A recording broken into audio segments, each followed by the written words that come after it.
सभी को नमस्ते।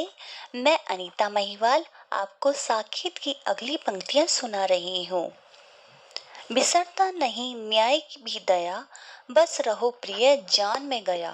तुम अधीर हो तुच्छ ताप में, तुम रह न सकी आप में, न उस धूप में और मैं में। मैं मतलब बारिश। तुम रही यहाँ राजगृह में मतलब महल में। उर्मिला अत्यधिक उन्माद की अवस्था में होती है तो वे लक्ष्मण जी को कठोर कठोर वचन कह देती है। तो उसके बाद उर्मिला को क्या होता है, ग्लानि होती है। फिर उर्मिला को लगता है कि प्रियतम उनसे रुष्ट हो गए हैं लक्ष्मण जी और उन्हें खरी खोटी सुना रहे हैं। लक्ष्मण जी उनसे कह रहे हैं, हे प्रिय, अब तुम शांत हो जाओ। मैं सब कुछ समझ गया। तुम इस साधारण से कष्ट के कारण व्याकुल हो गई और अपनी सुध बुध भूलकर अपने को वश में न रख सकी। ऐसी बात हम लोगों को शोभा भी नहीं देता। तुम मेरी तरह प्रकाश के नीचे वन में, धूप में और वर्षा में नहीं रही, नहीं राजप्रसाद के सुख साधनों रहित रही हो, अर्थात तुम तो यहीं महल में रही हो। अगला, विदित क्या तुम्हें देवी क्या हुआ, रुधिर स्वेद के रूप में चुआ। विपिन में कभी सो सका ना मैं, अधिक क्या कहूँ रो सका ना मैं। वचन ये पुरस्कार में मिले, अह उर्मिले हाय उर्मिले। गिन सको गिनो सूल जो चुबे, सहज है समालोचना सुबह। कठिन साधना किंतु तत्व की, प्रथम चाहिए सिद्धि सत्व की। उर्मिला को लगता है लक्ष्मण जी उनसे कह रहे हैं, हे देवी, तुम्हें कुछ पता भी है कि मेरे साथ क्या बीती है। मेरा रक्त पसीने के रूप में बहता रहा।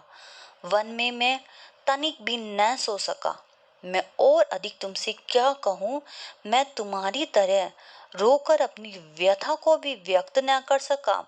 हे उर्मिले, हाय उर्मिले, इतना कष्ट सहन करने पर तुम्हारी ओर से मुझे ये तिरस्कारपूर्ण वचन पुरस्कार में मिले हैं। यदि तुम्हारे लिए मेरे शरीर में चुभे हुए कांटे चुनना संभव हो तो तुम उनको चुन लो। हे प्रिय, किसी की आलोचना करना सरल होता है, परंतु यथार्थ का जानना बहुत कठिन। इसके लिए सबसे पहले सतोगुण की सिद्धि करनी पड़ती है। अगला, कठिन कर्म का क्षेत्र था वहां, पर यहाँ कहो देवी, यहाँ क्या यहाँ उल्हना कभी देव को दिया।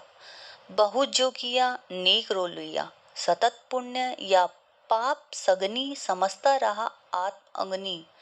स्वपति पुण्य ही इष्ट था तुम्हें, कटु मुझे तथा मिष्ट था तुम्हें।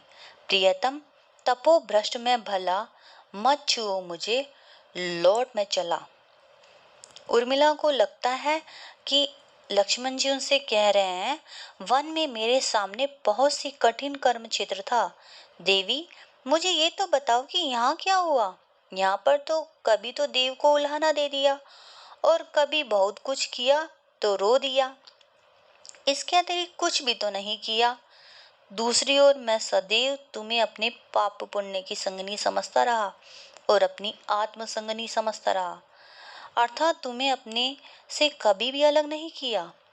तुम्हें तो अपने पति का पुण्य ही इष्ट था, अभी जो अभिलाषा थी।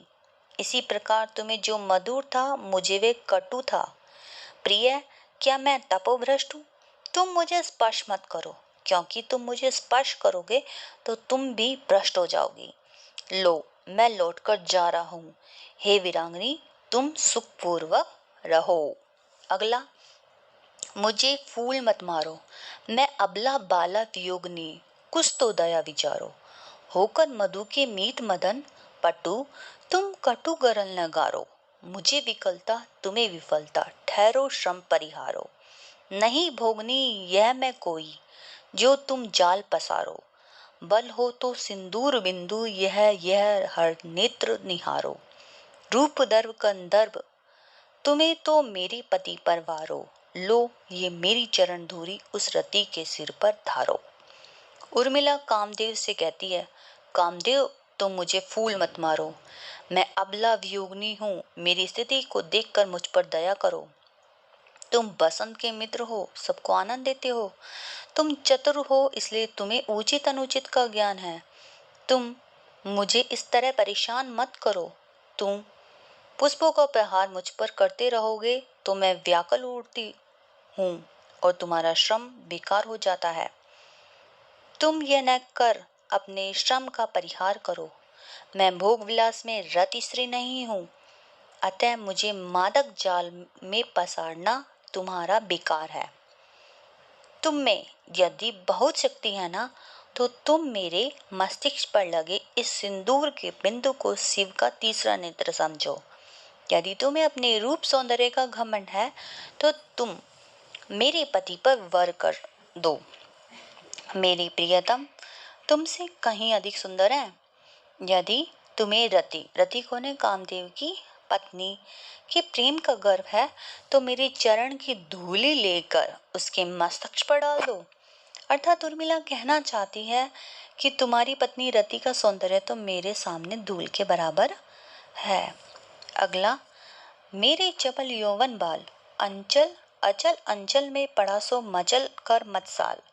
बीतने दे रात होगा सुप्रभात विशाल। खेलना फिर खेल मन के पहन के मणि माल। पक रहे हैं भाग्य फल तेरे सुर में रसाल। डर न अवसर आ रहा है, जा रहा है काल। न पुजारी और तन इस दुखनी का थाल। भेंट प्रिय के हेतु उसमें एक तू ही लाल।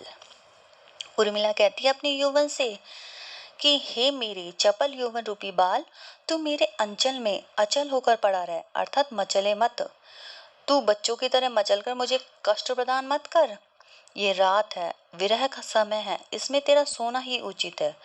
पति के आगमन पर सुप्रभात होगा, तब उस समय मणिमाला पहनकर मन के अनुसार खेलते रहना। सुंदर और आम्रस समान मधुर रस तेरे मेरे भाग्य फल में पक रहे हैं, तो कभी तो पूर्ण होंगे। अब दुख का समय व्यतीत हो रहा है और सुख का समय आ रहा है। मेरे आराध्य देव मेरे प्रियतम है, उसकी आराधना करने हेतु मेरा मन पुजारी है और इस दुखनी का तन थाल के समान है। यौवन तो उस प्रिय स्वामी के उपहार के रूप में अर्पण करने के लिए एक रत्न है।